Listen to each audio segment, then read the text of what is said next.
the horror out of time.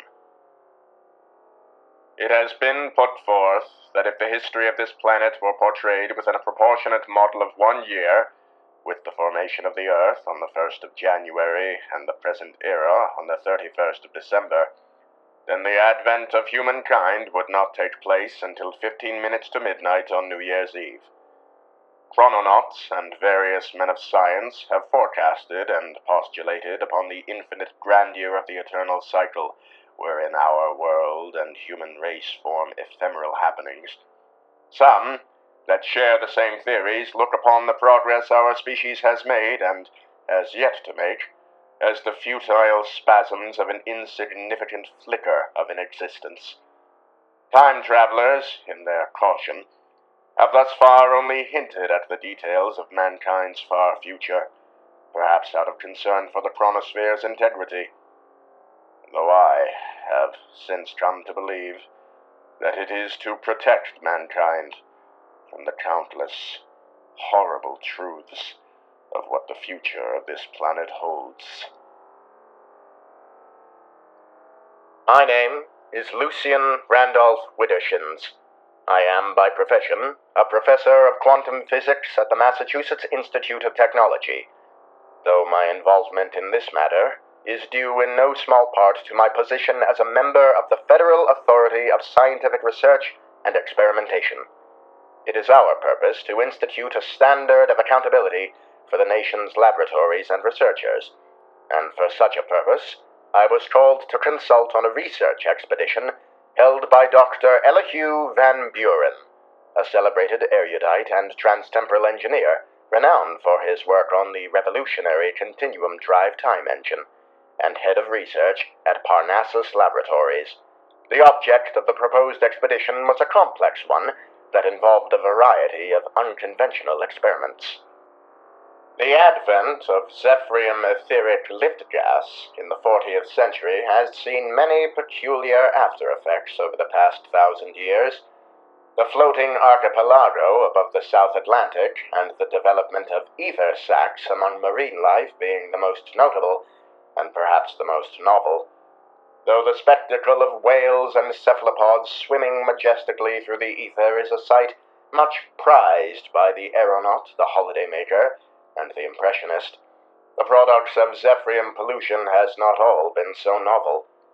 Many have been the additions to the endangered species list attributed to Zephyrium pollution, both flora and fauna, and the geodynamic anomalies that shook those islands in the South Atlantic from their earthly moorings threaten similar feats across the rest of the world. Dr. Van Buren intended to develop a solution to these multitude problems through a most unorthodox method. What the doctor suggested in his proposal to the authority made unprecedented crossovers between the fields of biology, geology, and transtemporal mechanics. He had developed a specialized model of his patented continuum drive engine to work in conjunction with an array of machinery, the specific nature of which will remain classified for the purposes of this record, to generate localized warp fields. A warp field, for the layman, is an area in space wherein the passing of time may be accelerated or decelerated relative to the normal rate of progression.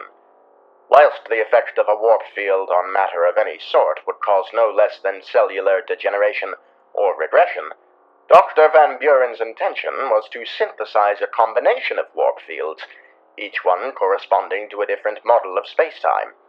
The theory being that matter, when subjected to the warp fields, would be transfigured at a quantum cellular level corresponding to the progression of similar matter. Biological subjects, flora and fauna, would be extrapolated to a state of evolution that their species would reach beyond the blight of Zephyrium pollution, and non-biological subjects, such as stone, soil, and water, would advance beyond the gas's half-life. Van Buren's proposal stirred a considerable deal of controversy within the authority. The initial reaction of several members of the review board was in opposition. Many believed that, apart from being potentially very dangerous to the integrity of the chronosphere, such feats of science would be unethical in the context of Van Buren's objectives. Far be it to call ourselves God-fearing men, but the more conservative amongst us had our reservations. If we, as a species, were to manipulate the facets of time to suit our needs during eras of adversity, where would the line be drawn? Nevertheless, after 3 months of extensive deliberation, the authority elected by a majority of 12 to 8 to approve Dr. Van Buren's expedition on the principle that its purpose would be purely research-based. I was one of the 8 in opposition to the proposal, but that is of little consequence now.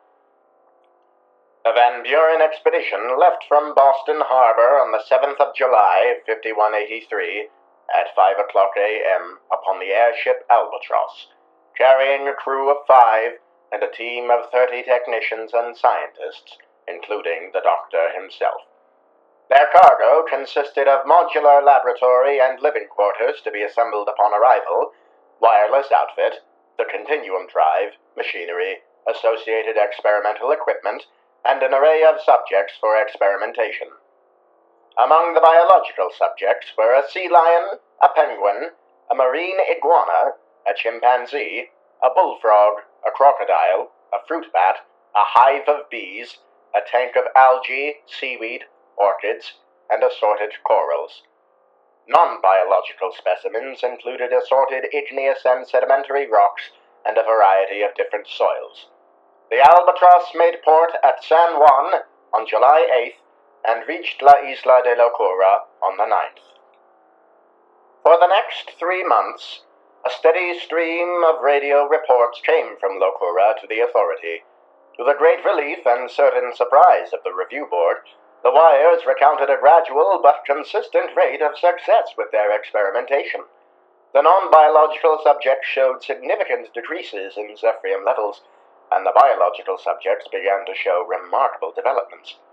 On the 21st of September, the expedition sent the following wire to the authority and to Parnassus Laboratories, detailing the progress of their research. September 21st. Continuum warp fields accelerated to 300,000 years. Marine and amphibious subjects exhibit most notable metamorphosis. Sea lion develops ether sac between lungs and liver. Anterior flippers display slight enlargement owing to flight technique. Penguin exhibits decrease in body fat and bone density, in addition to development of articulated flippers, possibly evolving towards traditional aviation. Bullfrog shows development of ether sac below lungs and growth in fore and hind flippers. Marine iguana displays most remarkable progression. Development of patagium, or membrane between forelimbs and body, to function as wing structure, similar to those of bats or pterosaurs. Several successful demonstrations of flight already. No visual developments as yet exhibited in crocodile, not entirely unusual given eon-long survival of the species since origins in Cretaceous period. Chimpanzee displays no visual changes in morphology, but evidence of stronger lungs. Fruit bat shows notable increase in size and wingspan, and evidence of more developed lungs and heart. Honeybees exhibit increase in number of trachea. Plant life shows increase in chlorophyll production. Coral exhibits decrease in number of polyps, but increase in elasticity in outer epidermis.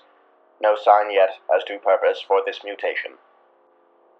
The excitement that these reports stirred within the scientific community when made public is well recorded within the Associated Press. Several erudite scholars in the fields of biology and physics applauded Dr. Van Buren for both his invention and his discovery. Conversely, Parnassus Laboratories became the topic of a great deal of criticism, both from erudite men and women of science, and from less learned people who nonetheless felt it their duty to point out the folly in meddling with the laws of time and nature. Every month, the public eagerly awaited another update on the revolutionary happenings in Locura, and it was after the 4th month that Parnassus and the authority stopped publicizing the reports. On November 15th, Dr. Van Buren sent a wire from Locura, which raised terrible concern amongst the authority and Parnassus Laboratories. The message was badly garbled with large gaps in the sentences, but that which was discernible made clear a sense of current or incipient calamity. November 15th. Unforeseen. During experiment. Chimpanzee. Warp field. Malfunction in stasis. Out of. Technicians. Missing. Have escaped. Damage. Laboratory and. Drive beyond repair. Send. Immediately. Can't.